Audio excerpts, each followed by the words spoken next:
오늘의 정치권 이슈 유용화 한국외대 초빙 교수 최수영 시사평론가 두 분과 분석해 보도록 하겠습니다. 어서 오십시오. 안녕하세요. 민주당 이낙연, 이재명 두 예비 후보 간의 공방이 격화되고 있습니다. 두 후보는 한 걸음 빼는 모습이긴 한데 양쪽 캠프 분위기는 그렇지가 않은 것 같습니다. 캠프 목소리 듣고 오겠습니다.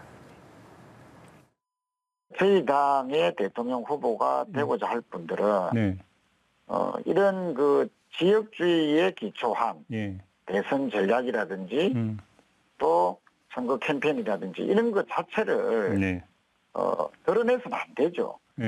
그런데 은연중에 이재명 후보께서는 이런 지역주의에 기초한 선거 전략을 평소에 갖고 계신 것은 아닌가 하는 의구심을 이번 인터뷰에서 강하게 받고 계신 거죠. 누구도 지역 비하를 우리 캠프 쪽에서 얘기를 꺼낸 적이 없어요. 이낙연 캠프에서 그 이야기를 꺼냈고요. 알겠습니다. 그래서 우리가 사실관계를 밝히기 위해서 전문을 밝혔더니 많은 분들이 그거를 읽어봤을 때 여기에 무슨 지역 비하가 있냐 이렇게 얘기가 됐거든요. 그래서 우리는 사실관계를 확인하고 혹시라도 오해에 기초했다면 아니면 왜곡된 부분이 있다면 사과해야 된다라고 요구를 했거든요. 네, 결과적으로 민주당 내 지역주의라는 그 감정선을 건드리게 된 그런 상황이 됐고 그러다 보니까 이것이 뭐 지도부가 제동을 건다 해도 현재로서는 걷잡을 수 없이 확산되는 가열 양상, 치킨 게임이라는 또 표현까지 하더라고요. 그렇게 되는 분위기인데 어떻습니까? 이거 계속 오래 갈까요? 그만두겠죠. 이게 별로 이재명, 이낙연 두 후보한테 도움이 안 되고요. 특히 민주당 입장에 봤을 때는 원래 그 호남의 지역주의라는 건 좀 다르단 말이죠. 그러니까 지역 이기주의라든가 패권적 지역주의가 아니라 이제 그 민주화 투쟁이라든가 과거 권위 정권 때 차별적이고 배제적으로 그래서 그것을 이제 회복해내려고 하는 어떤 호남 사람들의 어떤 공평한, 평등한 이러한 부분에 대한 지역주의 성향이 강한데 이번에 이재명, 이낙연 두 분의 지역주의 논쟁이라는 것은 마치 호남을 지역 이기주의로 폄훼해버리는 그러면서 호남 사람이니까 뭐 호남 사람이 아니니까 뭐 이러한 어떤 배제적이고 이런 식으로 지금 전락하는 것 같아요. 제가 봤을 때는 민주당이 갖고 있는 호남이라는 상징성이라는 것이 무슨 호남만을 위한 것이 아니잖아요. 거기서 이제 광주라든가 민주화 투쟁이라든가 어떤 차별적이고 소외적인 지역주의를 극복해내는 과정인데 그래서 이번 과정은 제가 봤을 때는 상당히 그릇되고 왜곡된 방향으로 나오고 있기 때문에 두 후보에게 별로 도움이 안 되고 또 두 후보의 확장성에도 다른 지역에서 볼 때는 어떻게 생각하겠어요? 응? 이상하게 생각하죠. 확장성에서 전혀 도움이 안 되기 때문에 빨리 정리하는 게 좋을 것 같습니다. 민주당 여권의 원로인 유인태 전 의원은 이번 이른바 백제 공방에 대해서 두 사람, 이재명, 이낙연 두 후보의 책임이 반반 정도다 된다 이런 평가를 했습니다. 최수영 평론가께서는 어떻게 보십니까? 그러니까 사실 이 문제가 시작된 건 그전 저도 전체 맥락을 봤어요. 그러니까 백제를 기반으로 하는 곳에서 그게 만약 전국의 지도자가 나온다면 그건 역사다. 뭐 이것인데, 근데 그러니까 제가 보기에 이재명 지사는 이제 자기의 확장성을 강조하기 위한 전략이었던 것 같아요. 그런데 이제 문제 제가 보고 아무리 확장성을 강조하려고 그래도 그 1500년 전의 역사를 소환해서까지 할 필요가 있었냐는 점에서 저는 비유 자체가 조금 부적절했다 보여지는데 사실 이거를 또 이렇게 큰 문제로 삼을 필요가 있었냐는 점 또 사실 문제 제기가 되거든요. 이낙연, 정세균 캠프 쪽에서는 굉장히 이 문제를 지금 호남에 대한 이제 차별 발언이라고 이렇게 몰고 가는데 저는 그렇습니다. 사실 김대중 전 대통령과 노무현 전 대통령은 민주당을 이제까지 이끌어온 두 지도자잖아요. 그분들이 평생 싸운 게 지역주의와 맞서 싸웠던 게 주요 업적이지 않습니까? 그 후회를 자처하는 대선 후보들이 다시금 지역주의를 소환해서 한다는 건 이건 사실 자기 부정에 저는 가까운 거라 봐요. 그렇기 때문에 유 교수님 말씀하신 대로 이건 빨리 조속히 정리가 돼야 되고 되지 않으면 이거는 서로 어찌 보면 이게 본선 두 분이 누가 후보가 되든지 간에 본선에 대한 경쟁력을 이것은 잠식하는 결과가 될 수도 있기 때문에 이쯤에서 이것이 논쟁이 어느 정도는 주위에 관심을 끌었고 정치권의 이슈가 됐다 그러면 이쯤에서 자제하고 지역주의를 넘어설 수 있는 다른 이슈, 그다음에 국민의 관심과 미래에 대한 지향적 그런 이슈들이 다시금 이제 이 라운드에선 전개돼야지 이 문제를 가지고 자꾸 얘기한다면은 결국 민주당은 축소지향적으로 이슈를 가져갈 수밖에 없기 때문에 대선 전략 차원에서도 이건 좀 제가 보기엔 부적절해 보인다. 이런 말씀 드리고 싶습니다. 예. 과열되고 있는 네거티브를 좀 조절하기 위해서 당에서는 내일 원팀 협약식이 열립니다. 대선 주자들 참여를 하는데 이재명 후보 측에서는 흑색 선전을 제재하는 내용을 넣자라고 하고 있고 이낙연 후보 측에서는 대리인들의 1대1 토론을 하자라고 맞서고 있습니다. 협약식을 앞두고도 계속 식경전이 이어가고 있는 모습인데요. 어떻게 보셨습니까? 그 당에서 어떤 선관위라는 데서 뭘 한다 그래도 그게 후보들이 다 따르겠습니까? 저는 그렇게 크게 지켜질, 그러니까 경고성 정도와 당이 중심을 잡는 정도 수준이 되겠죠. 너무 과도하게 나간다든가 뭐 인신공격이라든가 감정적으로 나가는 거 이런 거를 당에서 이제 중심을 잡는 역할을 하는 것 같고요. 그러나 이런 측면도 있어요. 경선에서 좀 이게 과열돼서 본래 가지고 있는 정체성을 훼손해서 그렇지. 그 민주당에서는 그런 얘기도 하더라고요. 이 경선 과정 덕분에 지지도 좀 올라갔다, 관심도가 올라갔다. 상당히 다른 경우보다도 그렇기 때문에 뭐 여러 가지의 특히 이제 이낙연 후보가 지지율이 올라가면서 예. 이재명 후보하고의 여러 가지 극추전이 있었는데 경선 과정을 그렇게 하면서 그것이 이제 결국은 정책적 과정으로 가야겠죠. 예를 든다면 지금 문제가 됐던 당신은 호남 지역주의에 대해 어떻게 생각하느냐 뭐 이런 걸 물어본다든가 그러면 노무현 전 대통령 탄핵 때 당신은 어떠한 정치적 태도가 맞습니까? 이렇게 물어본다든가 탄핵 과정에 있어서 뭐 그런 식으로 가게 되면 이것이 나는 그때 이랬고 지금은 이렇고 문제가 있었고 앞으로 이렇게 그런 식으로 나가면은 훨씬 더 이게 상당히 생산적으로 갈 텐데 그때 뭐 자꾸만 개인적인 인신 공격성으로 서로 가게 되니까 감정만 상하는 거고 또 지지자들이 거기에 강력한 지지자들이 서로 간에 또 온라인에서 막 맞붙게 되고 말이죠. 뭐 경선 과정이라는 것은 항상 이렇게 비판하고 비난하고 또 상대방의 의혹이 있으면 들춰내고 막 하는 것은 뭐 우리들이 나왔던 것이고 그리고 또 이제 그 관심을 집중한 것도 맞지만 그 도를 넘지 않는 측면에서 양 후보가 또 다른 후보들도 적절하게 수위 조절하는 것이 맞다고 보여집니다. 사실 이번 경선을 앞두고 사실 흥행을 좀 걱정을 하던 부분이 있었는데 오히려 지금은 좀 끝나고 후유증을 걱정을 해야 되는 그런 상황이 벌어지는 것 같습니다. 그러니까 아무리 좋은 목적을 달성한다 하더라도 과유불급이라고 그러잖아요. 그것이 넘어서 버리면은 본연의 목적을 그게 사실 상실하게 되고 더 다른 폐해를 낳기 마련인데 그런 점에서 지금 흥행은 성공했다지만 정말 본질적인 그 미래지향적인 여당의 후보들이 보여주고 못 보여주고 있거든요.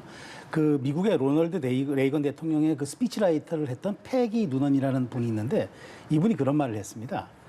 그러니까 지도자를 뽑을 때는 이력서에 투표하지 말고 사람에게 투표해라. 그 얘기는 뭐냐면 과거에 대한 것보다는 현재와 미래에 대한 것을 보고 투표하라. 그러니까 저는 그 말이 상당히 여기 민주당 지금 경선에 주는 울림이 있다고 보는 거예요. 그러니까 지금 적자 서자 논쟁까지는 그걸 넘어서서 지금은 적통 논쟁, 게다가 지금 이게 무슨 예속 논쟁도 아닌데 이게 옳다 그러다를 넘어서 지금 백제까지 삼국시대까지 소환되는 거라면은 과연 이 두 후보는 미래에 대한 가치는 뭘로 얘기할 것인가? 그러니까 1라운드에서 조금 관심이 적었던 것을 2라운드까지 가는 관심의 그 영역을 확대했다 그러면은 지금은 관심의 영역에 기대에 부응하는 것들을 컨텐츠를 채워넣는 것이 중요하지 여기에 대해서 계속적인 서로의 지지율 싸움에서 너무 여기에 그 목을 매거나 여기에 편협하게 자꾸 여기에 지금 가치를 중심을 둔다거나 이런 것들이 반복되는 거는 제가 보기에 민주당의 고유 지지층도 마찬가지지만 특히 중도층에 소구하는 그런 모습에 대해서는 굉장히 부정적인 그리고 전략적으로도 옳지 않은 그런 방향이 될 것 같아서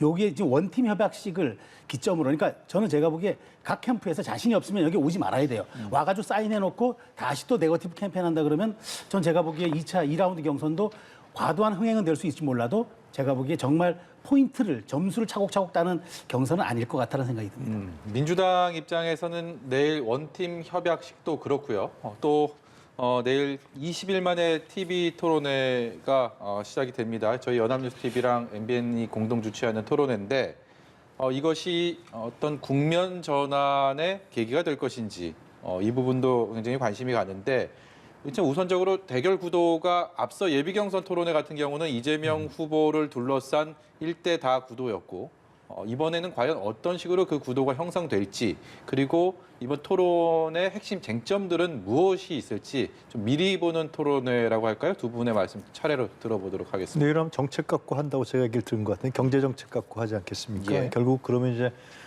지금 경제정책에서는 복지하고 관련된 거니까요. 기본소득 문제가 다시 또 얘기 나올 테고요.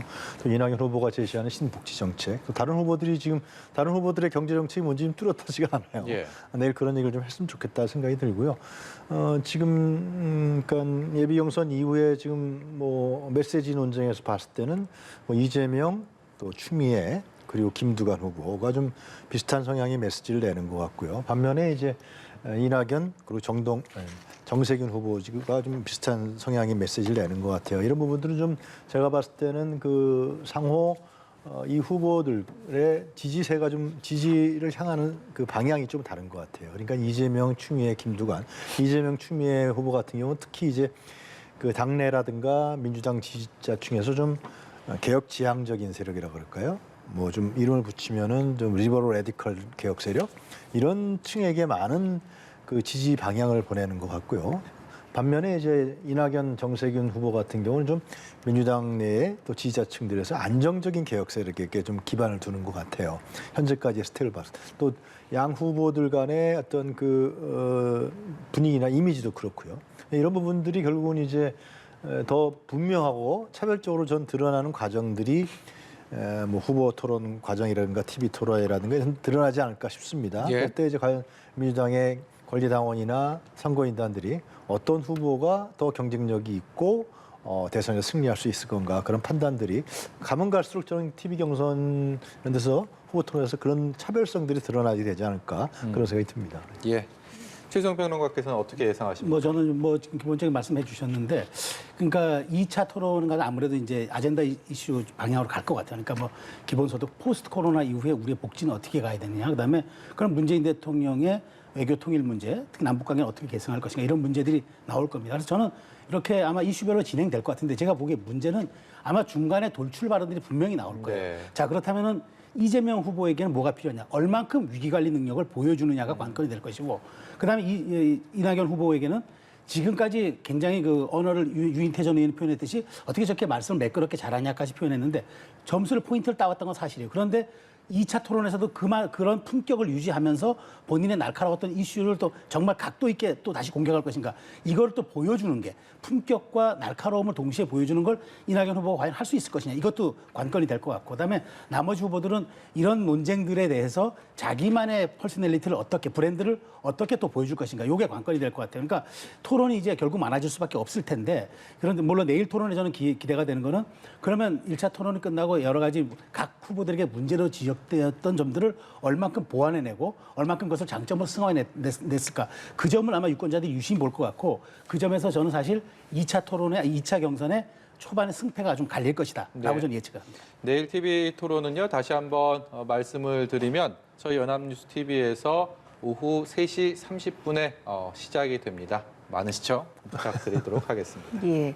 그리고 21대 후반기 법사위원장 야당의 분배 관련 문제에 대해서도 이제 민주당 내부에 또 대선 후보들의 의견이 분분한 상황입니다. 이재명 후보, 또 추미애 후보, 김두관 후보는 일단 야당이 분배하는 것 자체를 좀 반대하는 입장이고, 이낙연 후보, 박영준 후보는 지도부의 결정을 존중하겠다. 또 정세균 후보 같은 경우 좀 조건부로 존중을 하는 그런 의견이 나뉘고 있는데, 이 부분도 관련 내일 토론회도 그렇고 앞으로의 좀 경선 과정에서 어떤 변수가 될 수 있을지, 현재 강성 지지층들 사이에서는 큰 반발이 나오고 있는 상황이잖아요. 근데 그걸 꼭 뭐 강성 지지층이라고 하지는 않는 것 같고요. 그러니까 어떻게 국회 운영 전략에 있어서 민주당이 취하는 태도라든가 이런 부분들의 이야기가 될 수가 있는 것이죠. 뭐 국회가라는 것이 이제 여야가 원만한 합의를 통해서 이렇게 진행돼 나가는 것 속에서 여당은 집권 여당은 그걸 잘 제대로 이끌어가는 것이 중요한 것인데, 아마 그 법사위를 국민의힘에 법사위원장을 넘겨주는 문제에 있어서 반대하는 층들은 그런 생각일 거예요. 그러니까 180석이나 줬고, 그리고 개혁을 하라고 줬는데, 그렇다고 하면 국민의힘이 현재 문재인 정부라든가 개혁 추진에 대해서 적극적으로 아니면 상대적으로 협력한다 그러면은 예. 그러면은 법사위원장을 뭐 예를 들면 조건부로 넘겨주는 뭐죠, 그 상원 케이스가 아니라 실질적인 사실상의 법사위 작구나 체계 같은 부분들도 뭐 60일 이후면 본회의에 넘기게 한다든가, 과거와 같이 이렇게 뭐 꼬투리 잡고 아니면 그것을 지연시키는 이런 법사위 행태라 그걸 법사위를 개혁해서 넘겨준다 그러면은 괜찮지 않겠냐 생각할지 모르나 그러나 이제 민주당에서의 상당히 법사위원장을 넘겨주는 문제를 반대하는 사람들 같은 경우는 과연 그렇게 넘겨줘봐야 무슨 의미가 있느냐. 도대체 협력 관계가 서로가 돼야지 여태까지 국민의힘이 보여준 모습이라는 것은 계속해서 리스크를 강조하면서 리스크를 통해 갖고 또 문재인 정부를 공격하고 뭐 그런 행태가 안 바뀌었는데 왜 넘겨주려고 하느냐. 그런 것 같아요. 제가 봤을 때는요. 근데 이제 그것을 이제 풀어나가야 되는데 그러나 또 이제 윤호중 원내대표라든가 송영길 대표 같은 경우 여야 간의 협력 관계라든가 이런 게 중요하니까 상당히 정치 현실이라는 측면하고 또 지지자들이 요구하고 그런 갈등 관계에 있는 것 같아요. 예. 김경수 전 경남지사가요. 드루킹 사건으로 대법원 유죄 확정 판결을 받고 나서 이것이 이제 국민의힘 내부에 각양각색의 목소리가 나오면서 이런 갈등 양상으로 조금 비화되는 그런 조짐을 보이고 있습니다. 대통령의 입장 표명을 요구하기도 하고 유력 보수 야권의 대선 주자인 윤석열 전 총장이 또 목소리를 내면서 이게 어떻게 전개될지 굉장히 관심이 가는데 어떻게 보고 계십니까? 그러니까 뭐 야당에서는 그런 거잖아요. 그러니까 이 윤석열 총장이 과연 중앙지검장일 시절에 이 드루킹 관련 수사를 제대로 했느냐, 당신이 그 뭐 지금 와서 이렇게 얘기할 수 있는 거냐라고 이제 더구나 당신은 문재인 정부가 임명했던 그 중앙지검장인데 그럴 수 있느냐 이렇게 얘기를 하는 거잖아요. 근데 저는 뭐 이런 생각은 들어요. 그러니까 충분히 이 문제에 대해서는 이제 김경수 지사가 판결을 받고 지금 구속 수감이 됐는데, 예. 자 이게 사실 이 문제에 출발했던 것은 이제 경찰이 어찌됐건 이걸 조사하는 과정에서 좀 부실 수사를 한다라는 문제가 제기됐고 그래서 중앙지검이 수사하는 과정에서 결국 여야별 특검이 출범하면서 이제 특검으로 넘어간 거란 말이죠. 그러니까 특검이 이렇게 결론을 내렸는데 저는 이 문제를 가지고 야당에서 윤석열 후보, 그러니까 윤석열 후보가 지금 당으로 들어오면 굉장한 대장주가 되기 때문에 경계하려는 듯한 모습은 보여지는데 저는 이걸 가지고 공격하는 건 맞지 않다고 봐요. 왜냐하면 이 문제에 대해서 윤석열 전 총장이 직접 책임이 있는 것도 아니고 이 문제는 사실 어쨌든 공론의 장을 여론조사가 왜곡을 해가지고 결과가 다르게 나타났기 때문에 사실 지금 시기가 언택트 시기 아니에요? 그럼 이번 대선에서도 굉장히 이런 것들이 좀 나올 수가 있어요. 저는 그래서 그런 점에서 지금 야당은 정부에다가 이런 책임을 물어야죠. 과연 이것이 재발되지 않도록 하는 확실한 정치적 약속뿐만 아니라 어쨌든 지난 대선에서 물론 뭐 이기고 있는 선거라 할지라도 결국 공정하지 않았다면 여기에 대해서 문 대통령이 사과하고 재발 방지를 약속하는 건 맞지 않느냐. 이렇게 포인트를 몰아가서 이것을 공정선거 캠페인, 이른바 이 드루킹 특검을 했던 허익범 특검도 이런 말을 했잖아요. 이번 사건이 주는 교훈은 앞으로 모든 후보들이 대선 과정에서 공정하게 치르라는 이런 경고가 담겨 있는 것이라고 얘기를 했으면 여기에 대해서 하는 것이 맞는데 저는 국민의힘이 이 부분을 가지고 좀 자중질환하는 건 좀 맞지 않다고 보고 이 문제는 사실 야권이 협력해가지고 여권에 다시 재발 방지하지 않도록 이 문제에 대해서 여당도 같이 책임 있게 얘기를 해라. 그리고 청와대도 여기에 대해서 입장을 밝혀라. 이렇게 저는 한 목소리를 내는 게 맞는데 이게 자중질환으로 가는 거는 잘못하면은 지금 국민의힘이 그동안 이제 좀 지지도를 상승해 왔던 것들을 저는 오히려 균열 지점으로 갈 수 있는 위험할 수 있기 때문에 이 문제에 대해서는 저는 내분으로 갈 이유는 전혀 없이 이 문제에 대해서는 보다 더 정치권이 해결책을 내놓는 선에서 문제를 제기하는 게 저는 온당하다. 그런 말씀 드리고 싶어요. 이용화 교수께서도 크게 다른 의견은 아닐 것 같은데요. 이건 이 드루킹 거는 다시 또 이거 특검을 하자 이런 거는 좀 그 당시 허위 특검이 다 했잖아요. 그리고 윤석열 전 총장이 중앙지검장 있을 때이고 다시 하자는 건 자기 부정이나 마찬가지인 것이죠. 그리고 그 당시에 2위인 홍준표 후보하고 17%나 차이가 났었고 특히 가장 중요한 사실은 그 당시에 촛불 국민혁명이 있었기 때문에 그러한 압도적인 분위기 속에서 문재인 정부가 촛불 정부로 탄생했다는 측면이 있죠. 그런데 이제 그렇잖아요. 김경수 전 지사가 이제 법원에서 판결 난 것도 결국 이제 컴퓨터 업무 방해죄란 말이죠. 매크로 프로그램을 시연을 받냐 안 받냐 공모했다라는 것이지 그 컴퓨터 업무 방해죄거든요. 뭐 여론 조작죄도 아니란 말이죠. 이제 그런 부분을 갖고 이제 한다는 것은 결국은 다시 윤석열 전 총장이 한다는 것은 정치 공세죠. 정치 공세인 것이고 다시 어떤 상당히 반문재인 전선을 구축해서 자기 지지율을 떨어진 지지율을 올리려고 하는 그런 어떤 정치공학적 판단이 아니냐 생각이 듭니다. 한 달이 훨씬 넘도록 윤석열 전 검찰총장이 과연 국민의힘에 입당을 할지, 입당을 한다면 언제쯤 하게 될지를 놓고 저희가 이 자리에서 얘기를 하고 있습니다.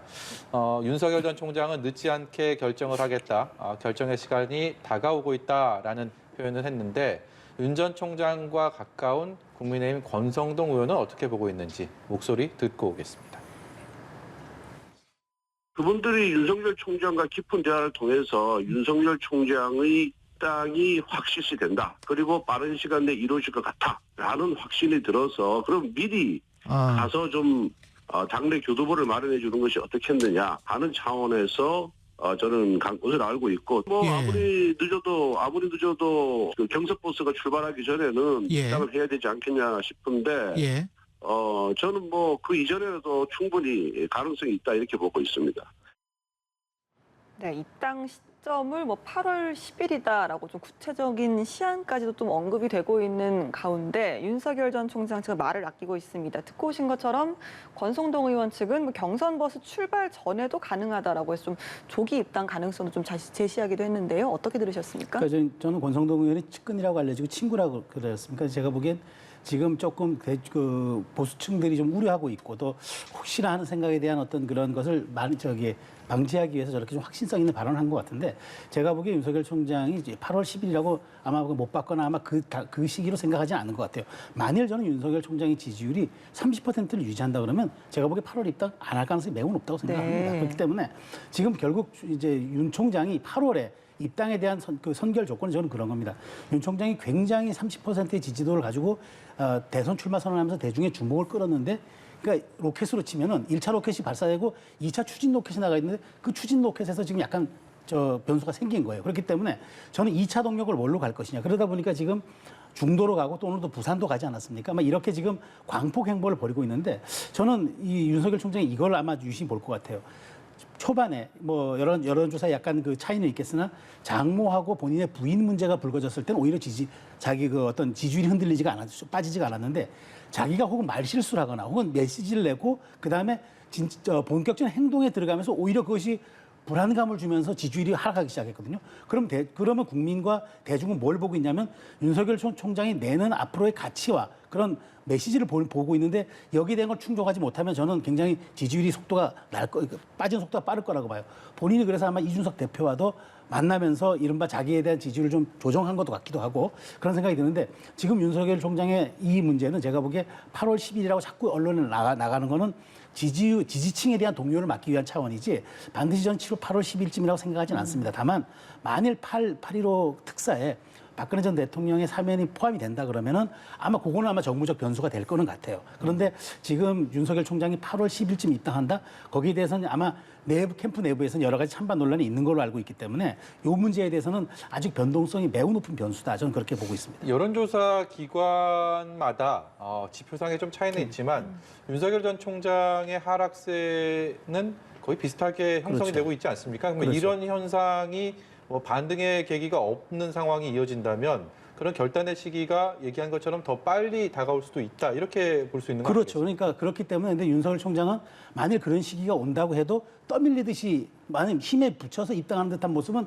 아주 좋지 않거든요. 왜냐하면 그렇게 들어가 버리면 국민의힘 내부에서 다른 후보들로부터 집중 견제를 받고 자기의 위상이 흔들리기 때문에 그런 점 때문에 아마 그 이준석 대표와 치맥 회동도 하면서까지 본인의 어떤 그런 속도를 조절하면서 불안감도 좀 희석시키는 그런 지금 투트랙 전략을 하고 있는 것 같아요. 윤 전 총장의 입당이 어느 정도 좀 가시화되는 것처럼 보이니까 내부 견제가 본격화되고 있습니다. 최재형 후보 측이 윤석열 선거 캠프가 국민의힘 인사 영입한 데 대해서 새불리기 이제 욕심이다라고 비판을 했습니다. 제3지대 잔류 가능성을 언급을 했는데 어떻게 들으셨습니까?